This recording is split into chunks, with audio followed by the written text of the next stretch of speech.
epic Big East Tournament Championship game. Villanova edging Providence, but now it's time to hit the dance floor. Selection Sunday, Big East Shootaround has you covered. You know the team's dancing. You'll hear from players and coaches. Big East Shootaround, it starts right now.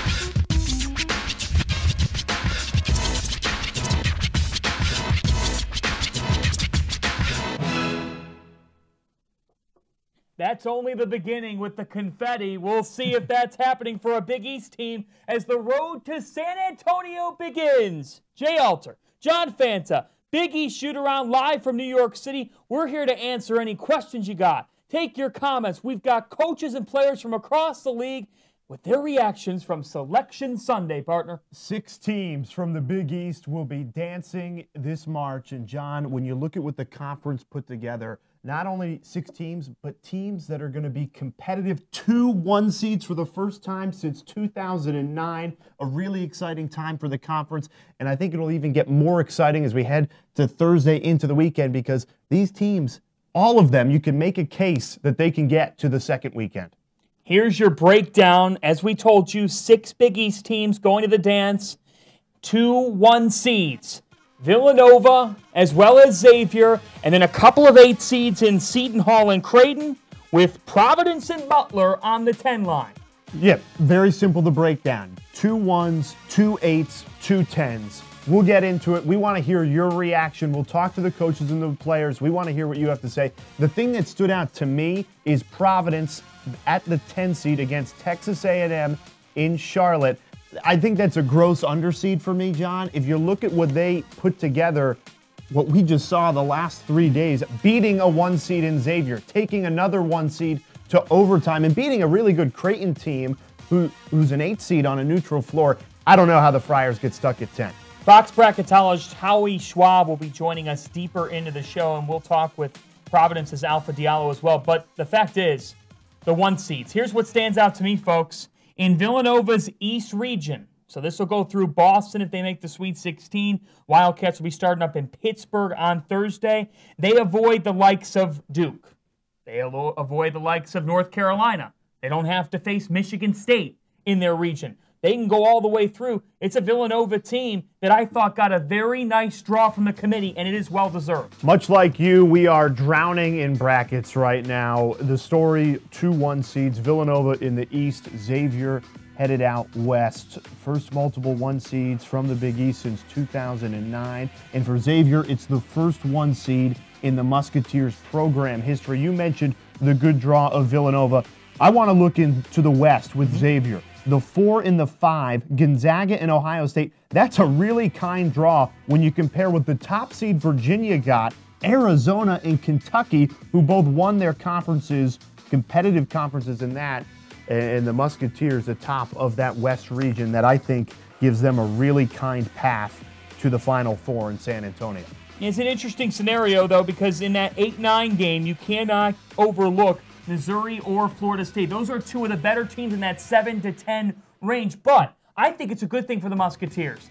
Remotivated after a tough loss in the Big East Tournament semifinals, we see teams often come up short in their conference tournaments and come remotivated. How many times do you see a team not make their conference tournament final and then still get the 1 seed? That's the kind of resume they put together. All the time. And I think if you're Xavier, you almost needed that fire in your belly, especially after winning the Big East regular season title. I mean, to beat Villanova, folks, the Musketeers had to be, and for good reason, feeling really good about themselves. Now, remotivated, refocused, and also Florida State, you look at that 9 seed. If they beat Missouri, folks, remember what the Musketeers did to them a year ago. They waxed the Seminoles in last year's NCAA tournament en route to an Elite 8. It's a senior-led group by Trayvon Blewett and J.P. McCura that will have this team ready to go. I think Elite 8, Final Four, it's a possibility for sure. The path is there. Who do you give a better shot to win a national championship, Villanova or Xavier? We just talked it over with you. Again, like I said, the Villanova Wildcats, no Duke, no North Carolina, no Michigan State in their region. Well, let's hear from them. We've got sound from the Wildcats after they won the Big East tournament title last night. Most outstanding player, what does it mean? You know, it means the world. Just the championship means more than that because play as a team, man. I love these guys to death. And we came out, we played our heart out, played hard, and we're not done yet. We know we still got games to go. How much do you cherish that tonight, having the ball in your hands down the stretch in the game, hitting a huge three? Just my teammates having confidence in me, having confidence in myself, and just staying aggressive. That's what happens. Why do you guys continue to be at the top of this conference? It's Villanova basketball. You know, we play hard, play together, and we're unselfish, and we work hard. And I got to imagine you had raw emotion tonight. Can you kind of speak to maybe this game and how it could prepare you for the type of adversity you could face coming up in March Madness? It just shows how mentally strong we are. You know, we get up a good lead, they come back, they get a lead, and we stick with it, and we just keep getting better and better. A really physical game. It went to overtime in those final 5 minutes. How did you out-tough Providence, especially inside? It was all on the defensive end, really, man. We just had to get stops, and that's what it came down to. We knew we couldn't just try to outscore them. We had to play defense, and we just stuck to the game plan and played as hard as we could, and they got us a win. You guys aren't done yet, just beginning, actually. How do you use the momentum that you got in the Big East tournament to carry in the NCAA tournament? Just keep trying to learn and just keep listening to coach and just play as hard as we can, and we can live with the results if we do that. Amari, congratulations. Enjoy a Big East tournament title. Thank you. Before I let you go, what does it say about this team that you very may well be the National Player of the Year, and yet your teammate, Mikal Bridges, the most outstanding player of the Big East tournament? We got a lot of weapons. I mean, if I win that, I mean, it's a credit to my teammates. They have that confidence in me. We're all in this together. All the individual awards comes with team effort. Without team success, there wouldn't be anything like that. What are the next 24 hours for you guys like? Take us through it. It's an interesting time because you want to allow them to celebrate a little bit tonight, and then when you go back tomorrow, you know, you get home, so everyone else is still talking about this, you know, and you kind of got to let that happen. And then you have the awards. We have a big event for the tournament show, and then you got to change your mindset. You got to get focused on this. This is over. As big as it is, it's over. And it's a new season. You got to get refocused. How does a Big East regular season double round robin, the Big East tournament, getting challenged like Providence did to you guys today, prepare you for next week and hopefully the week after that and the week after that? You know, I'm biased, but I just think you got the best coaches in the country in the Big East, and you have, you know, we're the #1 efficient offensive conference in the country. So preparing defensively for these teams is really difficult. And then you have different styles. Like you play against Providence with great length defensively, and then you play against a team like Marquette that's got smaller, quicker guys. So you get every style of play. It's pretty cool. All right, I hear the boys getting rowdy. Enjoy it with your team. Congratulations. Thanks, buddy. Thank you. For what it's worth, you heard Jay Wright bring up Marquette. The Golden Eagles are heading to the NIT. They will take on Harvard on Wednesday night at the Al McGuire Center, 7 o'clock Eastern, ESPN2. Let's shift gears back to Villanova for a moment before we get to Xavier. And we were talking about the East region. This Wildcats team, though, has evolved defensively. They showed it in the tournament title run. And, Jay, you brought up the point to Jay Wright. There are multiple guys that could put this team on their back in an NCAA run. And everybody will look at Jalen Brunson and Mikal Bridges, but when you look at the pieces, the depth that'll make this Villanova team a national title winner is Phil Booth, Dante DiVincenzo, and Eric Paschall. When Villanova won the national title 2 years ago, it was the depth. Phil Booth, one of those guys that was so influential in that run. Yes, you need your stars to perform, but you really need the depth to come up and make that difference. Brunson and Bridges are like the two patties in a double cheeseburger, with Paschall, DiVincenzo, as well as, who am I missing right now? Phil Booth, Phil Booth, who can't be forgotten. Paschall, DiVincenzo, Phil Booth are all the condiments, and some grilled onions from Colin Gillespie. Yeah, I mean, you talk about a Baconator. The bacon's coming from Eric Paschall. How good was he defensively against Providence yesterday? And when they missed him for a couple of games there, they missed that defensive intensity, and that's where they stumbled a little bit in Big East play, and Xavier won the regular season. And don't forget about that man that is a freshman and makes those plays that make you say, whoa, Omari Spellman. As we turn to Xavier, back out west, where a lot of Big East teams have had success in the West. And the Musketeers, again, we told you, Missouri, Florida State, those are the 8-9 teams. We know what Gonzaga's capable of, but this is not the same Zags team that went to the final last year. No, and Xavier was out in San Jose against Gonzaga. That's where the Elite Eight ended for them. So that would be a nice revenge game to keep these guys motivated. That's who ended their season last year. They won't want that to happen again. The 2 seed, the reigning champion, North Carolina Tar Heels. The 3 is a dangerous team in Michigan. But here's the Musketeers reacting.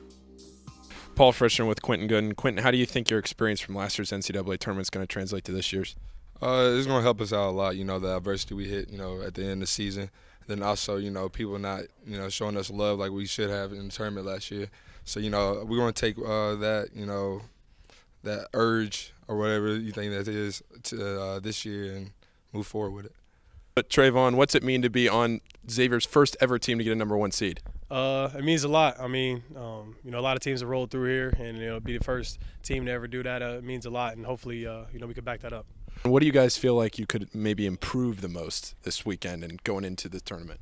Yeah, we definitely got to figure out how to be a consistent 40-minute team. I think we've done it a few times throughout the year, but we can't really rely on talent at this point. We got to put together a full game. Can you take a look back and reflect on your personal time here at Xavier and what it's meant to you and what it's like to be on Xavier's first ever team to make a tournament as a #1 seed? My experience has been everything I asked so far. We had a great season. We won Big East, something that Xavier has never done before, and we're 1 seed now, so I'm just looking forward to keep moving. Great work by Paul Frischner, who's dabbled as a BEDN correspondent. Great work by Paulie out in Cincinnati. As we continue here on Shootaround, give us your comments and questions. What question do you have about the big dance? Are you confused with your bracket? Who's your dark horse? Yeah, Jay has not filled his out yet. Your hot takes are ready, though, right? Ready to go, as always. No, we want to hear from you. We're hearing from the players. We're hearing from the coaches. You'll continue to hear from people around the Big East and bracketologists for Fox Sports, Howie Schwab, coming up later in Shootaround. But I really want the fans' reaction. We are here to answer your questions, help you fill out your bracket, and talk about who you think has the best path in seeding. It's so tough because you don't know right now how a team's going to play. You don't even know what team is going to be waiting for you in a potential Sweet 16, but we like talking about it. Let's jump into the pirate ship. Why don't we? Seton Hall is an 8 seed.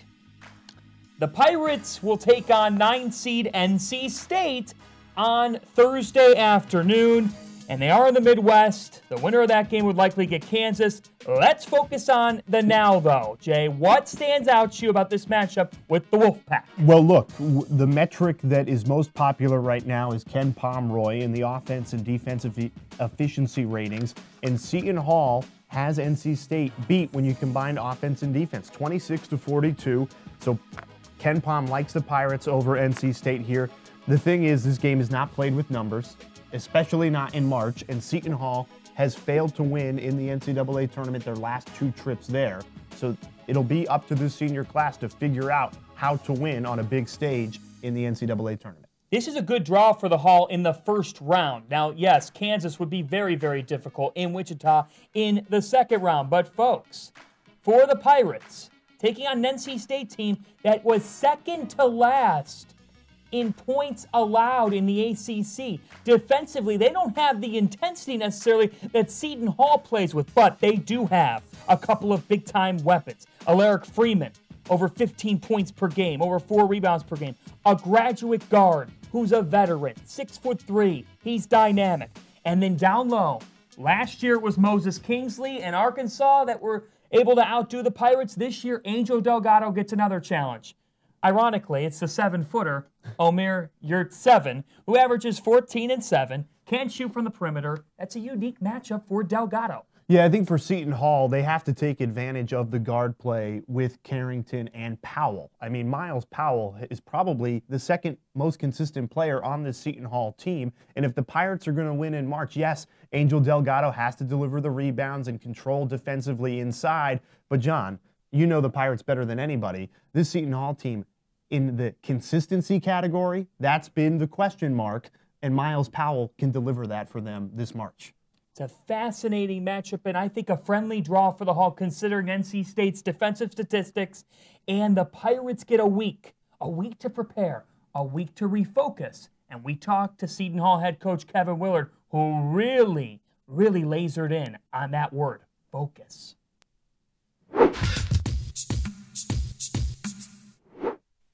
Well, for the first time since the early 90s, the Seton Hall Pirates go into 3 straight big dances. Kevin Willard has the Pirates back in the NCAA tournament. They will be in the 8-9 matchup with NC State in the Midwest region. Coach, what's your reaction to this draw? Oh, it's, obviously extremely excited, John, being back in the NCAA tournament. Happy about the 8 seed.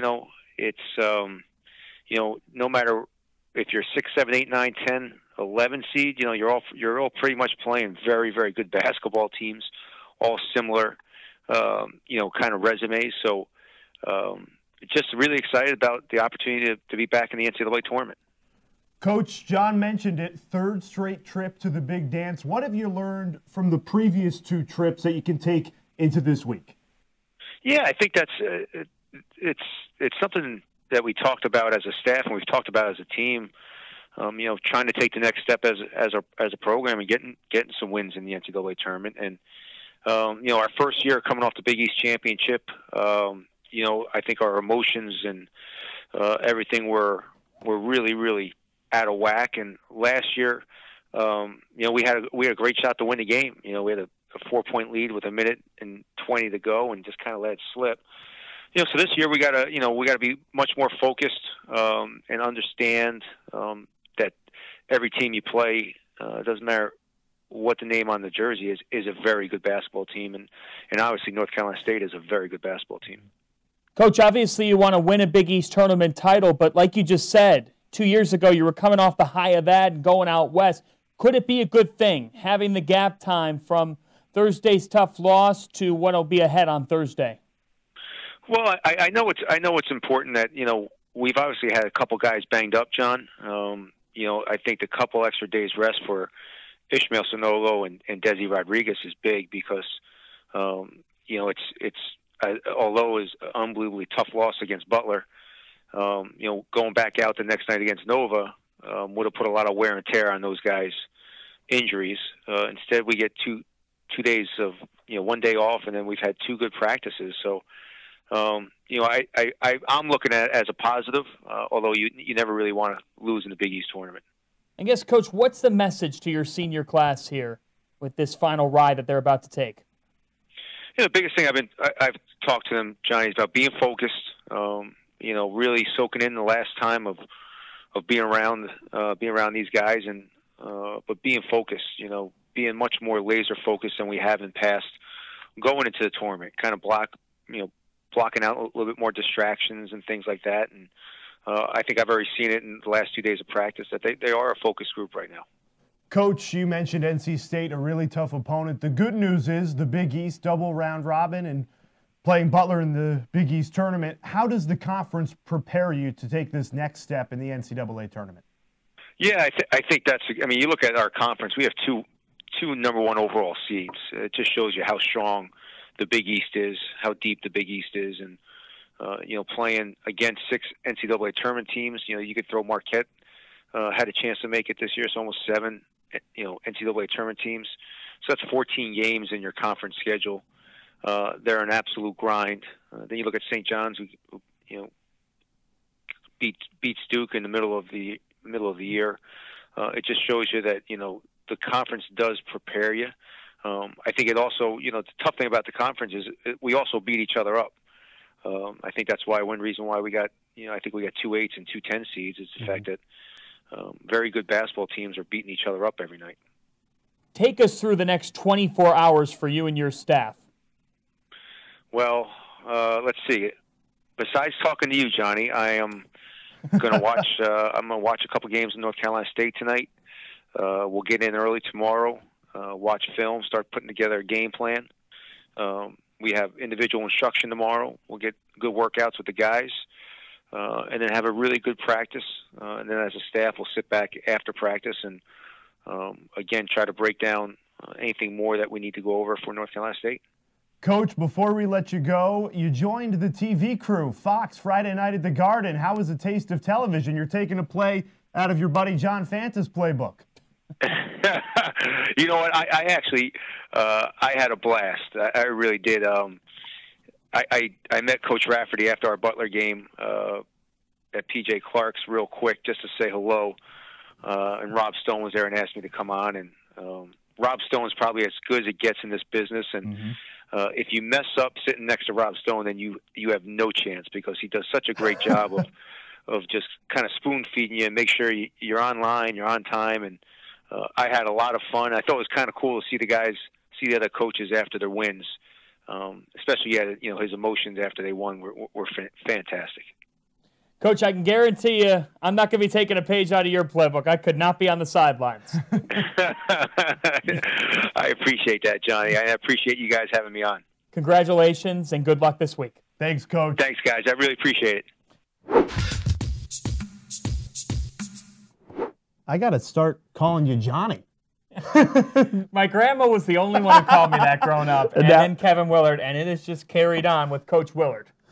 So I am monitoring the Periscope comments we're getting right now live. A lot of interaction. Keep it coming, Big East fans. We will try and get to as many as we can. People want to know, what is the status of Desi Rodriguez? He played limited minutes against Butler in that Big East tournament game, and Pirate fans, they know the truth. 100% Desi Rodriguez will go a long way for this Seton Hall run. Yeah, the media says that he is about over 50%, 75%. I would put him in that range. He's not at 100%. I mean, that's just what Kevin Willard has said. He made it known tonight in his media call that, look, one extra day, someone asked, what if you were playing on Friday instead of Thursday? He said one extra day is not going to make a huge impact with Desi Rodriguez's foot. It's not going to put him at 1,000%. So he's not fully healthy, Jay. It's been a weird scenario with the slip at Providence. It was very unfortunate, but this is how it is. Ishmael Sanogo should be back to 100%. Remember, he was fantastic in the Big East quarterfinal against Butler. Desi will be as good as he can be, but obviously he's not at complete health. Tim writes in, Seton Hall, anything can happen, right? If you get past that first game against a really good NC State team, Kansas has been picked off before. In this senior class, if they refocus, they have the talent. It's certainly there. Anything can happen. Well, this is what Kevin Willard told his team tonight. He said, guys, you got to have a level of focus like you've ever had before. This is it for this senior class. They have laid the foundation for this program, and I understand that that's the next step. They understand it. You got to win in the NCAA tournament. That was the goal going into this season, and if they can't get that win on Thursday, it's going to be a disappointment because of how good this class has been. So a level of focus, and let's see if they can come out with that intensity. You don't look towards Kansas. You need to be playing your best basketball and just beat NC State, because when you play Villanova and Xavier, that prepares you for facing a team like Kansas. All right, the other Big East 8 seed, the Creighton Blue Jays, playing in Charlotte against Kansas State. Again, we show you the Ken Pom rating, not because just in these two matchups the Big East has had the better rating. That is the #1 metric being looked at right now. And again, Creighton has the edge in this 8-9 game. The offensive rating is what to point out here. Creighton 22, according to Ken Pom. Kansas State 60, and that's illustrated by points per game. Get this, folks. This is a Creighton team that averages 84 points per game. The Kansas State Wildcats only allow 67 per game. Something has to give. It's going to be tempo dictated this game. The best storyline to watch in this one is Marcus Foster, leading scorer for Creighton, playing his old team. Was at Kansas State, transferred into Creighton, has just soared under the tutelage of Greg McDermott, and now the ultimate revenge game. Foster can end the season of Kansas State and move on to the round of 32 with a win. And the guy to watch out for Kansas State, we had Barry Brown up there, but how about Dean Wade?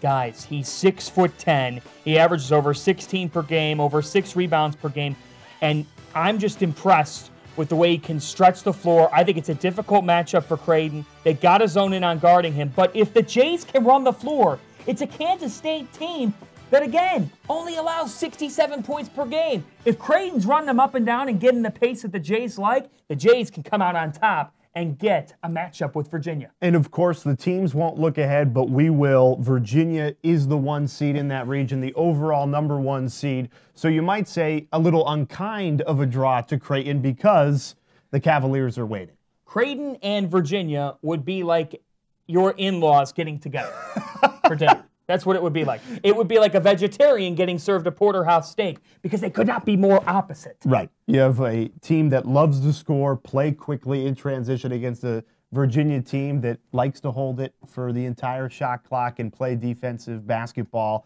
Greg McDermott, Tony Bennett. Hopefully we get to see it. Here's the mayor, Greg McDermott. Kansas State, obviously we all know Bruce Weber from his days at SIU. I coached against him when I was at UNI, and there was some epic battles between Creighton and Southern Illinois at that time as well. Very well-coached team, a team that got better throughout the year, and obviously we'll spend the rest of the night trying to get familiar with them before we take the practice floor tomorrow afternoon. But our hope is that we have much more blue in Charlotte than they have purple in Charlotte for that game. So I hope...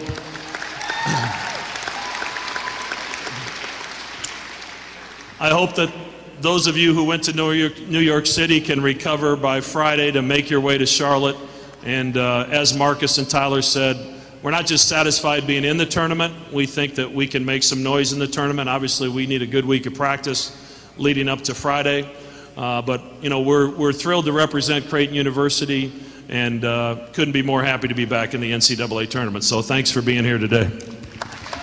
And you can vote for Greg McDermott for governor of Nebraska coming up this Tuesday. Incredible at the CenturyLink, just speaking to the thousands of Creighton fans that came out. They have great support. It'll show up in Charlotte, as you heard Coach say. And, John, I guess the thing that stood out to me was Greg McDermott, he's thrilled to be in the tournament like any coach would be, but he's not satisfied. He knows that he has players in Marcus Foster and Kyrie Thomas that can see the Blue Jays team make some noise. In March Madness, you better have a player or two that could put their team on their back and will them to a win. And you just said it. Creighton's got 2 of them. What Foster does offensively and then what Kyrie Thomas continues to do on both ends of the floor really impresses me. These guys have something left to prove. I would find it really hard to believe that Creighton will just go down to Providence and then lose in this game and get defeated in their last 2 contests of the year. I think that this is a Creighton team that can make something happen here, get a draw against Virginia. It is like water and oil, those 2 teams, if they did meet. But for Creighton, they got to push the tempo against Kansas State because it's a K-State team that shoots the ball very well, but they do not like to give up more than 70 points per game. They want a defensively dictated game. And it's not like Creighton came to the Big East tournament and laid an egg. They went to overtime with a Providence team that nearly beat Villanova. So if you're a Creighton fan, hey, you got to be feeling really good at how your Blue Jays team is playing right now. Remember, you just beat Villanova in a really well-played game. The offense was terrific that night, and we're getting comments in right now from Blue Jays fans. It's not the offense they're worried about. They know they're better than Kansas State in that. It's we've got to be better on the defensive end. And if they can do that, the sky's the limit. Well, Kyrie Thomas can eliminate a backcourt by himself. I mean, that's how good of a defender he is. At that point, you got to find a way to stop Dean Wade. I don't worry about Brown. You got to find a way to stop this 6'10" kid in Dean Wade. And he did miss a Big 12 tournament game. He was out injured. They are very confident that he is going to be back. Kansas State did not perform well against Kansas, but this is still a K-State team that led by Wade at 6'10", and then Brown as well in the backcourt. Yeah, Creighton fans are right. You got to be ready to get stops. In the last 5 minutes of this game, it's an 8-9 showdown. You got to think it's down to the wire. These 2 veteran players in Thomas and Foster have got to will their teams, and you cannot let Dean Wade be the one to beat you this week. All right, let's move on to the 10-seeded Butler Bulldogs taking on Arkansas in the round of 64. We stick with the Ken Pom metric, 25-37. This Arkansas team coming out of the SEC, they are going to try and blitz this Butler team. They go full court press, try and bring the pressure.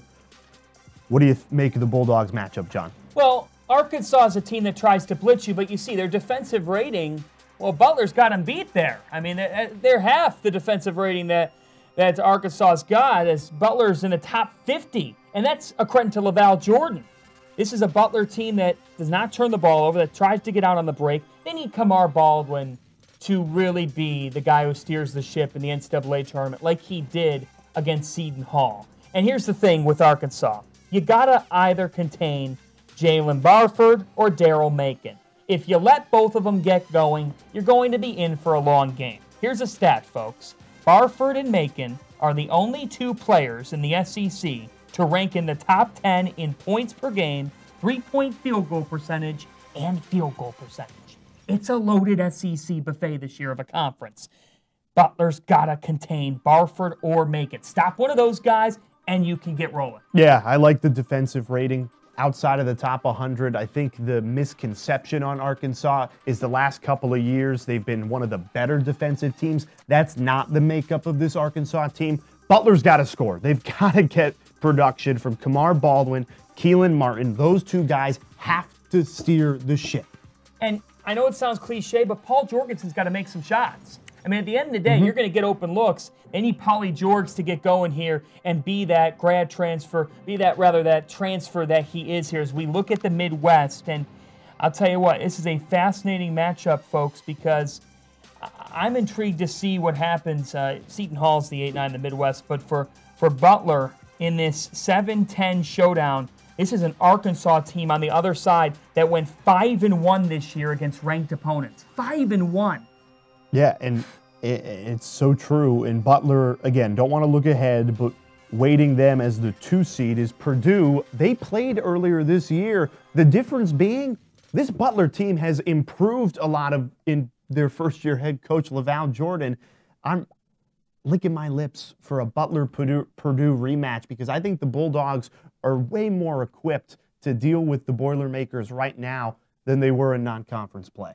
Yeah, those two teams meeting earlier this year in Indy, but now they could be meeting in Detroit. That's good for both those fan bases. A short distance for them to travel. They could travel together, both coming from Indy. LaVall Jordan, a dog, from player to coach, he loved that too, and we caught up with him.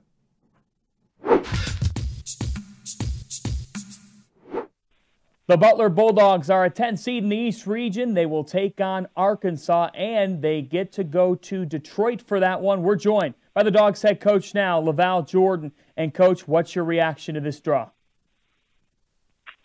Excited, John. I think, 68 teams left to play for a national championship. So, all 68 of us probably have the same emotions right now.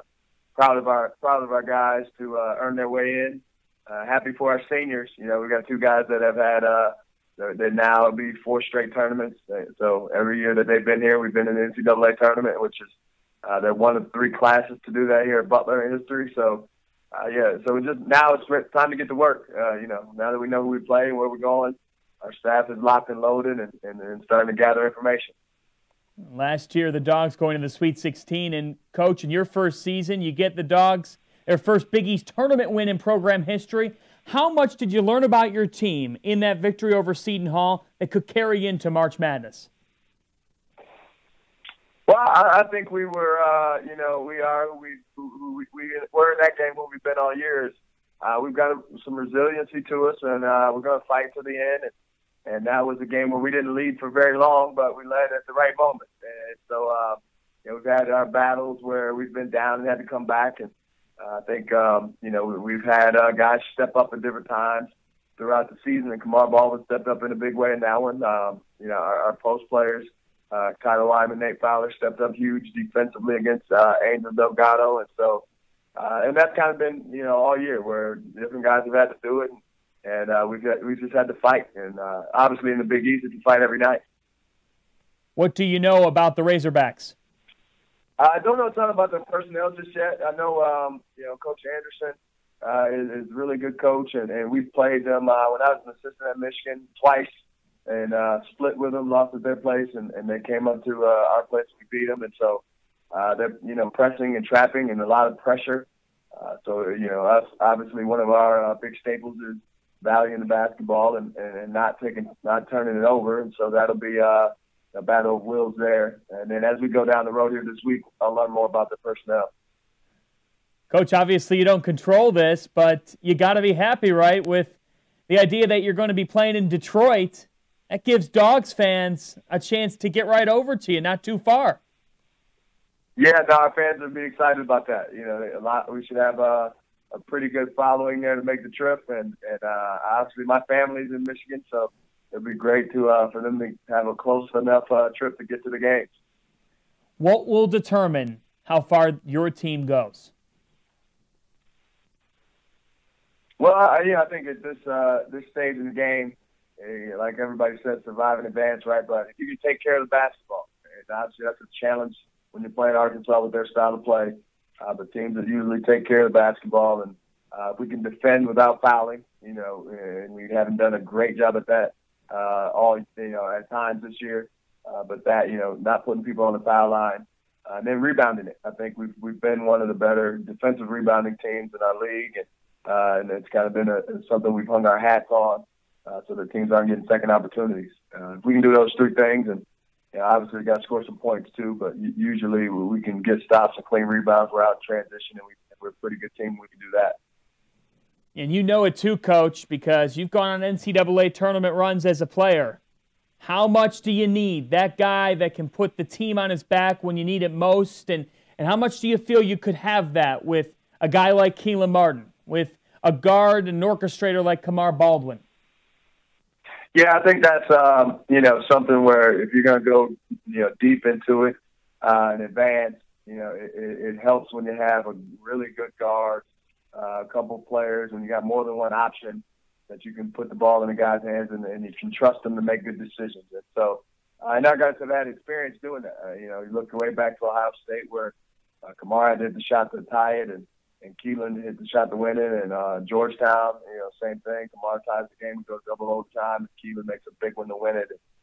Here against Xavier, Keelan has the ball and passes it to Kamara, really good decision at the end. Kamara makes it, send it to overtime, and Kamara in the Seton Hall game down the stretch. So, they've had those experiences and those moments. But other guys have stepped up too. Sean McDermott gets a big tip in at Georgetown, or else we don't go to overtime. And so, I think some other guys are going to have to step up because most teams are going to key in on those guys.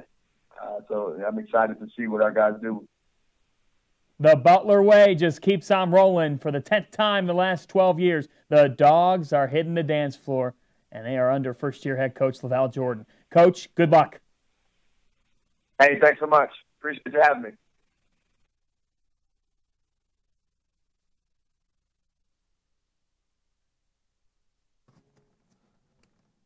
Well, back here with you on Shootaround, LaVall Jordan. Thanks to him for joining us. And, Jay, another thought here on the Butler Bulldogs before we get going. I just asked the question on Twitter to people, which team do you trust most to make a run out of those Butler, Providence, Creighton, Seton Hall? Multiple people saying, we really like the Dogs. Well, it's funny because a 10 seed is almost better than an 8 seed, and you think, wait, that's 2 seeds lower. But the reality is, if you win, you have a 1 seed waiting for you. Butler has a team they're familiar with in a 2 seed in Purdue waiting for them. Now, you have to get past Arkansas, but the field is there for Butler. And the Bulldogs, they made a Sweet 16 a year ago. A lot of those players returning, Kamar Baldwin, Keelan Martin, Tyler Weidman. I like the Bulldogs' core. They showed some toughness in that Seton Hall game, too. On a neutral floor, underseeded at the Big East tournament. They beat the Pirates in a March game. And that's really what you're looking for in a team. How do they perform in the clutch? And they performed 10 out of 10 to get the win against Seton Hall in the Big East quarterfinal. Those entry passes to Tyler Weidman are really important, too, to what Butler does. And he's such a calming presence for them. LaVall Jordan told me earlier this year that the big cat, Tyler Weidman, is like Butler's defensive safety. He's all over the place. He's calling out plays. He's directing traffic on the defensive end, which you certainly need. All right, Joe writes in Providence over Carolina in round 2. Joe, it's a good transition. You should be our producer because we're going to take a look at the Friars. The 10 seed, Coach Cooley, he's coming in hot. Got to feel real good after making the Big East final, pushing Villanova all the way to the brink in overtime. Rodney Bullock, Kyron Cartwright, the pieces are there. They're playing their best basketball at the right time. This is a really interesting matchup that I think could be a rock fight. Get ready for a war. a war in Charlotte between the Friars and the Aggies. I can guarantee you that Friars and Aggies have never met, but they're going to be meeting this upcoming week because these two teams know how to guard, and Texas A&M has what Steve Lavin likes to call trees. Tyler Davis, Robert Williams, two 6'10" towers that average over 8.8 rebounds per game. So the Friars got to get on the glass. They got to hold the Aggies to just one shot. That's why A&M is a good defensive team. They don't give you extra opportunities. Providence cannot allow A&M extra chances. John, this matchup makes me sick to my stomach because I think the Friars are grossly underseeded. I don't know what I'm more upset about. Tiger Woods coming up about a half a foot short on 18, or Providence getting a 10 seed today, because Ed Cooley, he's got a good case to make that, hey, NCAA committee, if you are looking at who is playing their best basketball right now, folks, they just beat a 1 seed in Xavier on a neutral court and took Villanova to overtime. And by the way, they beat both of those teams already in the regular season. Yes, they have some bad losses, but guess what? They had 2 bouts of the flu, a ton of injuries to deal with in non-conference play. I still think they'll beat Texas A&M because they are the hottest team coming into the NCAA tournament. But you know what? It's unfortunate because you look at the KenPom numbers, and I just feel like Providence should not be having to play Texas A&M in the first round. Yeah, and for what it's worth, I think some of the metrics are skewed for Providence because you just said it. They had the flu twice. They had several injuries. Folks, we covered Providence and Houston in Connecticut in December. It was ugly. Kyron Cartwright and Alpha Diallo were barely available. They had Jalen Lindsey sitting on the bench. Drew Edwards was sitting on the bench, rather. They had injuries all over the place. But here's the problem with Providence. Well, one, I don't think that the committee valued conference tournament week enough. They definitely didn't. No. But two, Jay, they had so many injuries and so much adversity that it became a part of their body of work. I agree with that, but even if you put Providence to a 7 seed, that's where I thought they were going to be. That's what Howie Schwab thought they were going to be, who we're going to talk to in a couple of minutes here on Shootaround. I just think, for my money, this Providence team does not deserve to be playing Texas A&M. Look, eventually, it's the NCAA tournament. If you want to advance, you have to beat quality teams. But a 10 seed... Yeah, it's about who you got to beat. But here's the thing. Oklahoma has a 10 seed. 18 and 13? I would take Providence by 15 in that matchup. Trae Young, grossly overrated, and Kyron Cartwright would take him for all he's worth. And here's the other thing. The one other seed that I had a bit of a problem with, and this is where I was surprised. Because, again, conference affiliation, I understand that does not truly matter. But when you've got 2 number 1 seeds out of your conference, first time since 2009 in the old Big East, when you've got 2 number 1 seeds, it's the elephant in the room. Your teams that are seeded, a couple of 8s, a couple of 10s, faced those 1 seeds on top of what they did out of conference. I thought there was a lack of respect at times. I was surprised there was not a Big East team seeded 7th. I was surprised that Nevada was a 7th seed. I was. Well, you look at Howie Schwab, he had three projections of Big East teams on the 7 line, and none of them got there. Now, yes, you do have 2 1 seeds. I think I told you, seriously, I thought Providence could have been a 6 seed. And I don't think people would have been bothered by that, because you look at what they did this past week at Madison Square Garden. Well, let's get reaction here. Right. Mr. Alter is definitely hot. We will be back after we hear from Alpha Diallo from the Friars.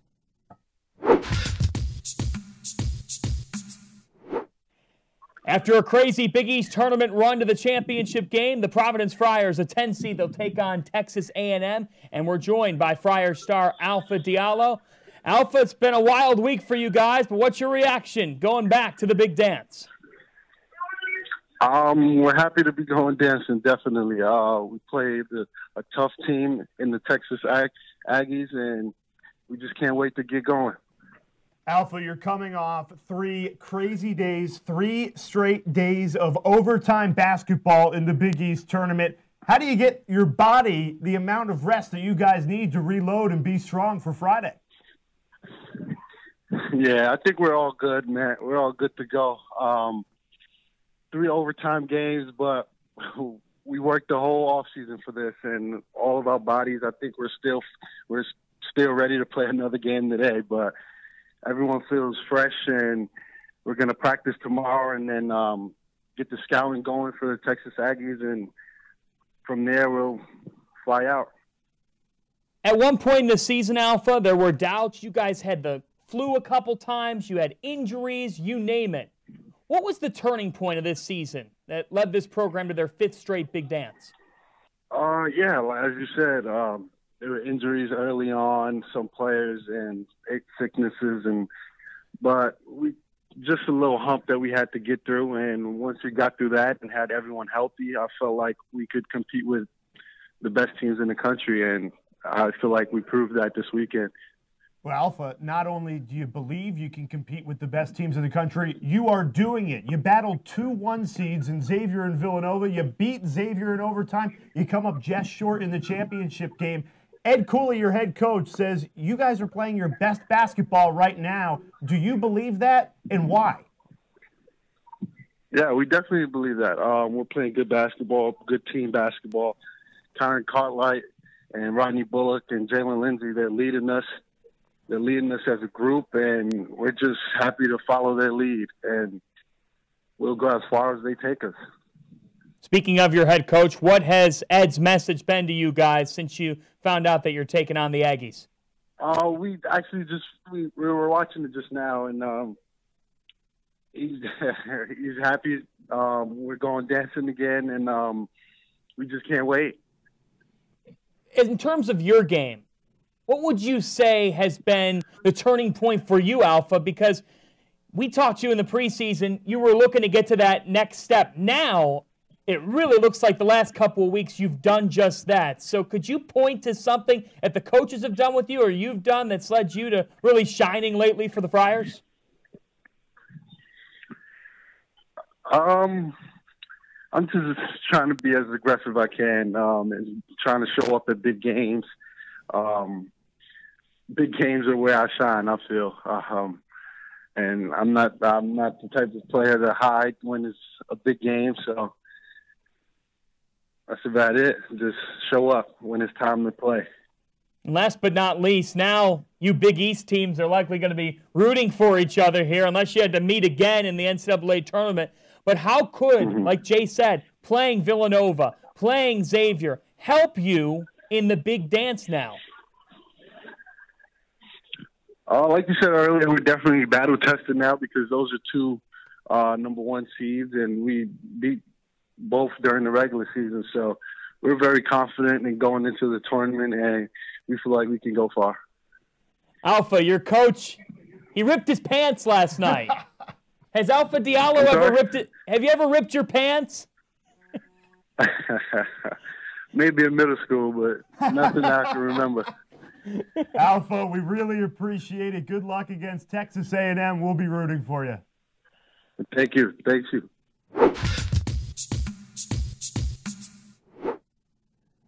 Alpha shined in the Big East tournament run for the Friars, and they nearly pulled it off because of him. He is a matchup nightmare. It will be tough for Texas A&M. Like we said, you got to rebound against the Aggies. Alpha's key, as are others like Isaiah Jackson, and then Nate Watson shined too. He did, and I think you look at this Providence team, and on paper you say, they're undersized against Texas A&M. But Alpha Diallo, he plays 4 inches taller than he is. He was a menace on the glass against Villanova and Xavier before that, and Creighton before that. This Providence team coming in with a lot of confidence. They'll be able to play up, especially on the glass. So we had movie graphics earlier this week about the Big East teams heading into the Big East tournament. Here's another with the 6 squads that are heading to the dance. Fast and Furious 6. I didn't see it. All roads lead to San Antonio. I will see that. Villanova and Xavier, the 1 seeds. I think they'll be making a trip to Texas, John. Yes, and we should note that those 6 teams, they avoided Dayton as well. They are 2 1s, 2 8s, 2 10s. And it's tough because when you look at Dayton, I didn't think any of those 6 teams would be in, but I thought maybe the Marquette Golden Eagles could sneak in. Good friend Jerry Palm at CBS Sports had them in his final bracket. until Davidson won the A10. Davidson won, bumped them out. Now, look, Bruce Rasmussen, the Creighton athletic director and also the committee chair, he came on and said Marquette was not in those first 4 out. It was Notre Dame, the team bumped by Davidson. But the Golden Eagles, certainly a great year. And guess what? They're still playing basketball. NIT 2 seed, taking on, out of the Ivy League, Harvard. It's the 16th trip to the NIT. And it's great for this young group to continue to play together. And you know what? I think they can make a deep run in this tournament. Well, they very well could. And Marquette's strength is their backcourt duo, Marcus Howard and Andrew Rousey. And I think that Sam Hauser, we'll see it in the NIT, but next year could be the player that turns into a first-team player in the Big East. That's how much I like Sam Hauser. His brother Joey coming in. Look for Sam to continue to take that next step. He is a unique talent, a stretch four who's very consistent from beyond the arc. As we turn to Fox bracketologist Howie Schwab. We told you about some of the seedings that we were a little confused by. Well, he tried to clarify for us. We now welcome in Fox Sports bracketologist Howie Schwab on to Shootaround. And Howie, what's your initial reaction to the bracket as it pertains to the Big East teams? I wasn't that surprised by that much. Providence, I thought, would be seeded a little higher given what they did in the Big East tournament. But that wasn't meant to be, and that's fine. I get it. I had them up to 7 because I thought that there weren't that many great 7 seeds, but that's fine. Butler, I had a little bit higher. They're a little lower, and they get a tough draw. Creighton is just about where I thought, and Seton Hall is just about where I thought.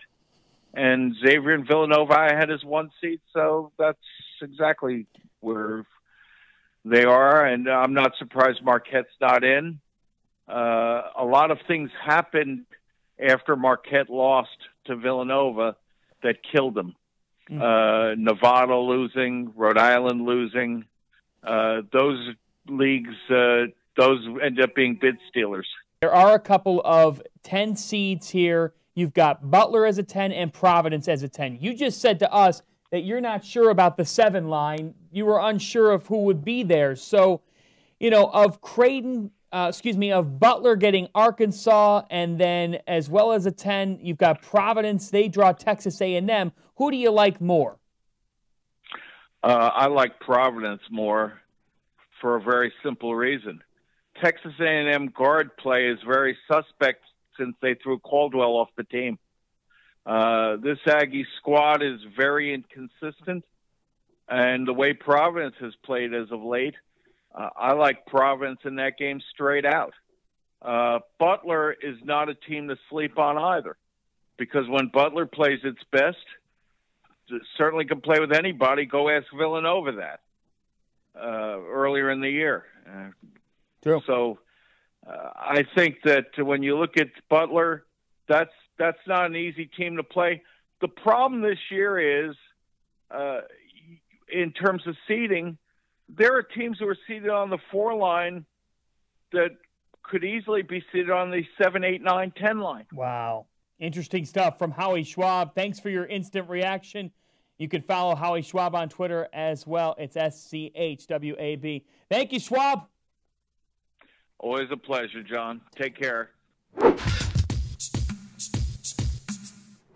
Howie, in his first year as a bracketologist, gets 66 of 68 in the field. The 2 he missed, Arizona State and Syracuse. Ironically, they play each other on Wednesday night. Yes, and you are an Orange alum. I like the orange in that one.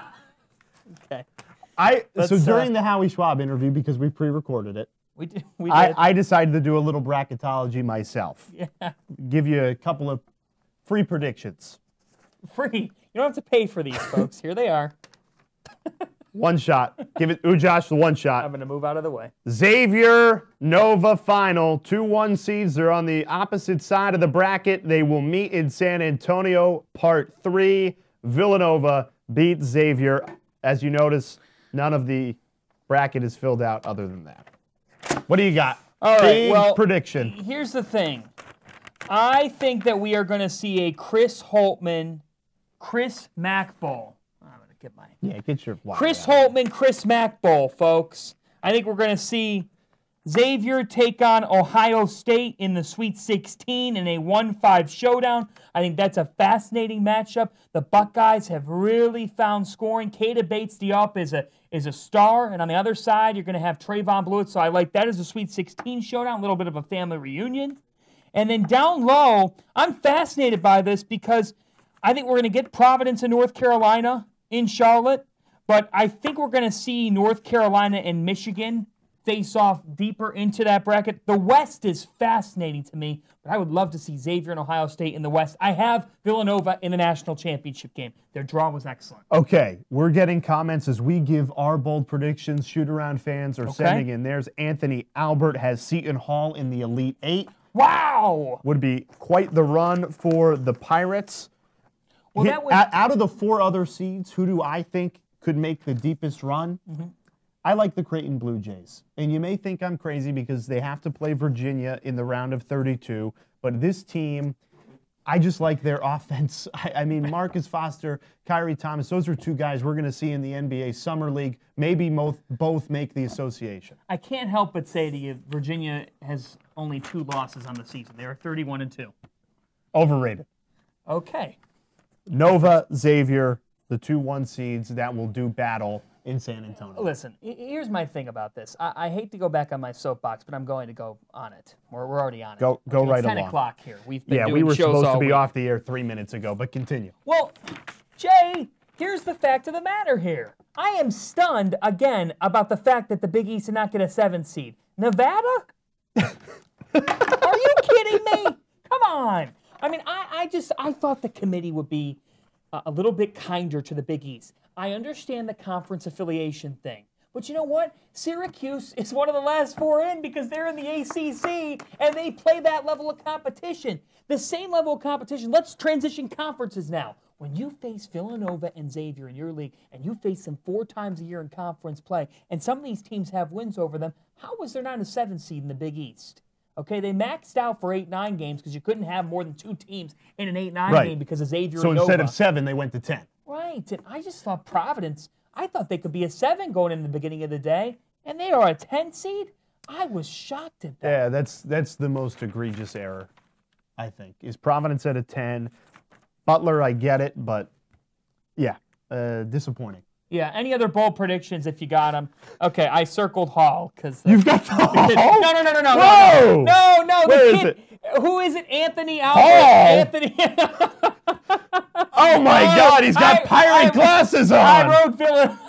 He's got pirate glasses. Is that an eye patch? Look who's in the national championship. Is that an eye patch? Folks, I wrote Villanova as the national champion. Let's clarify. When Anthony said Hall, I kind of got excited because he would have them beating Kansas in Wichita. Do you have a non-Big East thought as long as we're 4 minutes over? Yes, I love Michigan. Okay. Love them as a 3 seed. Think that we could see Xavier and Michigan in the West. I think that John Beeline's team is playing as well as anybody in the country right now. All right, I like Syracuse to beat Arizona State and take care of Jamie Dixon, get to the round of 32, and anything can happen against Michigan State. Also, Alabama is a 9 seed. My goodness. They beat Auburn. The Alabama win actually bumped a team down probably because they would have been on that 10 line, and maybe you bump up Creighton to a 7, somebody else moves into that 8. Folks, we could analyze it all night. The fact of the matter is all 6 teams in the first round have a very good chance to advance. I'm not saying they'll go 6-0, but the argument could be made that that is possible. Upset City, baby. The Murray State Lancers. The Racers. The Racers. Where's the Lancers? The Racers, the 12th seed in the East. They're going to knock off West Virginia. They're going to take them down. No country roads in New York City. Murray State. I'll give you one in the same region. East okay? It's kind of soft. I've been talking myself into Marshall over Wichita State. Marshall over Marshall. Yeah, Marshall beating Marshall. The Thundering Herd. Yeah. Also, watch out for Buffalo, baby. No. It's some serious matchup. They're playing Arizona. Terrible matchup. Come on. Our producers are telling us to mention Big East teams, but we gave you an hour of that. Villanova and Xavier are 1s. Seton Hall and Creighton are 8s, and the 10 seeds are Providence. They may take us off the air. And we don't agree with any of the seedings because they're ridiculous. They may take us off the air, but Stephen F. Austin has a good chance to take care of Texas Tech. Jed. They're facing Texas Tech in Texas. Thomas Walkup. You know where Stephen F. Austin is? You know where they're from? Texas. All right. Folks, we take you out with something a lot better than the last 2 minutes, actually the last 5, because we didn't get any clarity on the bracketology. We're going to take you out with the Big East Tournament Championship Game mini-film. It is theater. We'll talk to you all week long.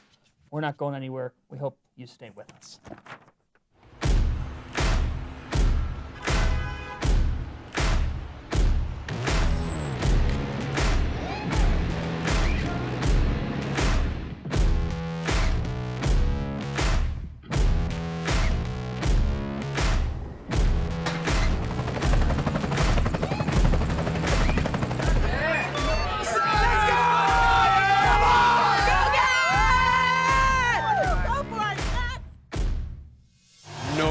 Providence sold out Madison Square Garden.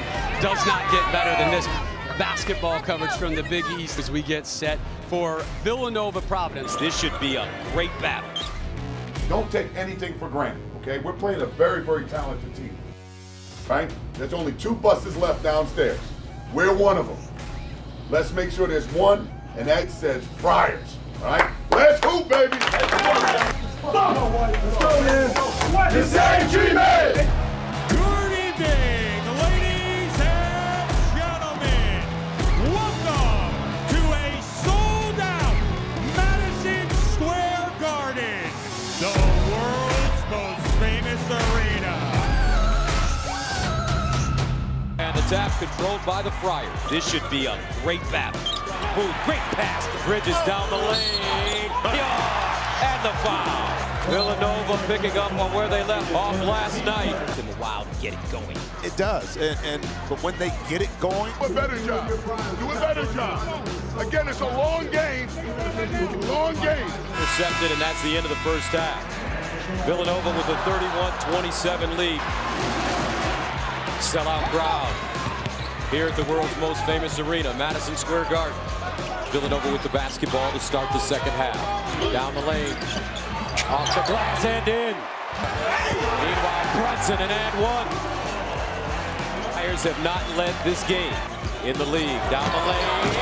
And Bridges. Brunson puts it on the deck with the left hand again. Gets to the hole and one. Boogie. Brunson. Holy Toledo. Providence unraveling here. Brunson is giving it to us. We got to have high alert, right? High alert. Cartwright takes a 3. They need it, and they get it. This Providence team has a chance.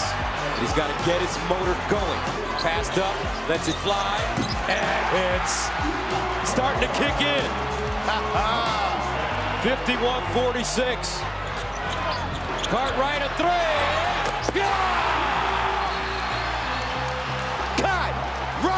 Cartwright, and here we go. Big East Championship game, 51-49. Cartwright 2 to shoot, fade away. Oh! And we're level at 58. Listen to this crowd. And we're heading to overtime in the Big East Championship. Overtime at the Garden in the Big East Championship. Bridges has been quiet. Pulls up for 3. Big time Bridges. Inside Spellman. Jump hook and the freshman gets it to fall. Brunson poked away. Bridges, desperation. Oh! Now Bridges. Yes. This kid. Blocked from behind by Bridges. Stolen by Brunson. Exclamation point. Villanova. Once again, the Villanova Wildcats are the top cats of the Big East 2018 tournament champions.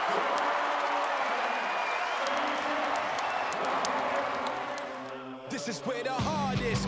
Players turn into stars and shine as enormous as bright as the light. light you see in the garden. Best experience come from the Big East tournament. March to MSG when we born